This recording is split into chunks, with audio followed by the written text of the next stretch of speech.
ایک اور نام ہمارے سامنے صادق یہ پوچھتے ہیں کہ کوئی دینی کتاب پڑھ سکتے ہیں لیٹ کر، اور تعلیم لیٹ کر سننا کیسا ہے؟ دینی کتاب لیٹ کر پڑھ سکتے ہیں، کوئی حرج نہیں ہے۔ آج کل موبائل میں لیٹے لیٹے لوگ نہ جانے کیا کیا دیکھتے ہیں۔ بہتر ہے کہ کوئی دینی مضمون، کوئی دینی کتاب پڑھے، اس سے نیند بھی جلدی آتی ہے اور فون کا صحیح استعمال بھی ہو جائے گا۔ اور تعلیم بھی لیٹ کر سن سکتے ہیں، اس میں کوئی حرج نہیں ہے۔ کہتے ہیں کہ مسئلہ ہے کہ جتنا گڑ ڈالیں گے اتنا ہی میٹھا ہوگا، یعنی جتنا کسی چیز کا احترام کریں گے اتنا ہی زیادہ اس کے اندر برکت اور بیداری پیدا ہوگی۔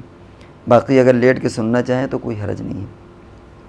بات پر بات نکلتی ہے، کوئی چیز پڑھنے یا سننے میں کتنی دیر ہمارے ذہن میں وہ چیز باقی رہتی ہے، یہ ذہن کے کنسنٹریشن پر اس کا انحصار ہوتا ہے۔ جتنی توجہ سے ہم کوئی چیز پڑھیں گے سنیں گے اتنی زیادہ دیر تک ہمیں وہ چیز یاد رہتی ہے۔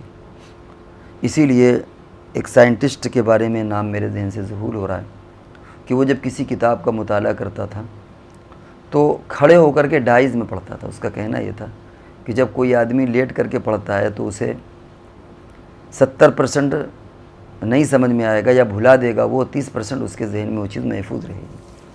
اور اگر وہ آدمی بیٹھ کر کے پڑھ رہا ہے تو 80% یا 70% اسے یاد رہے گا، 30% بھلا دے گا۔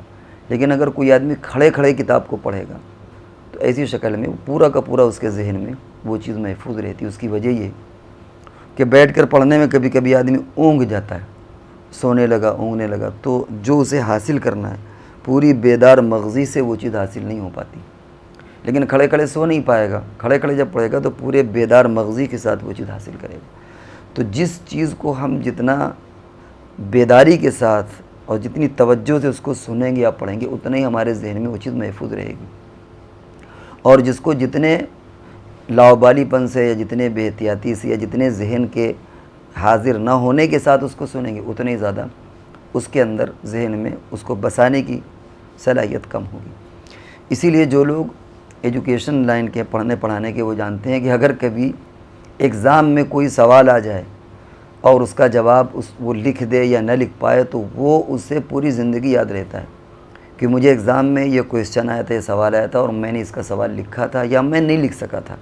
کیوں؟ اس لیے کہ جس وقت انسان ایگزام میں بیٹھا ہوتا ہے اس کا پورا کنسنٹریشن، اس کی پوری توجہ اس سوال پر مرکوز ہوتی ہے۔ تو یہی اصول پڑھنے پڑھانے کا ہے کہ جس چیز کو ہم جتنی بیداری سے لیں گے، ادب اور احترام سے لیں گے، اتنا ہی وہ ہمارے ذہن میں بس جائے گی، ہمیں یاد رہے گا دیر تک۔ اور جتنے ہی ہم اونگتے ہوئے، سوتے ہوئے، لیٹے ہوئے اگر کریں گے تو پھر وہ چیز ہمارے ذہن میں کم یاد رہے گی۔ تو اس لیے دینی کتاب پڑھ بھی سکتے ہیں لیٹے لیٹے، تعلیم بھی سن سکتے ہیں لیٹے لیٹے، لیکن جتنا بیٹھ کر کے بیداری کے ساتھ، اسی لیے کہتے ہیں کہ باوضو پڑھیے، جتنی بیداری کے ساتھ ہم اس کا مظاہرہ کریں گے تعلیم حاصل کرنے میں اتنا ہی ہمارے ذہن میں وہ چیز محفوظ رہے گی۔ یہ بات بھی ذہن میں رہنا چاہیے۔ جائز ناجائز ہونا ایک الگ مسئلہ ہے، لیکن اس چیز سے فائدہ اٹھانا یہ ایک الگ مسئلہ ہے۔ تو جائز ہے لیکن بھرپور فائدہ اسی وقت ہوگا جب کہ آدمی بیداری کے ساتھ اور ادب اور احترام کے ساتھ لے۔ لیکن آج کل جہاں تک موبائل کا تعلق ہے تو سوتے سوتے لوگ نہ جانے کیا کیا چیزیں دیکھتے ہیں۔ بہتر شکل یہی ہے کہ آدمی کوئی دینی مضمون یا دینی کتاب پڑھے اس کے اندر۔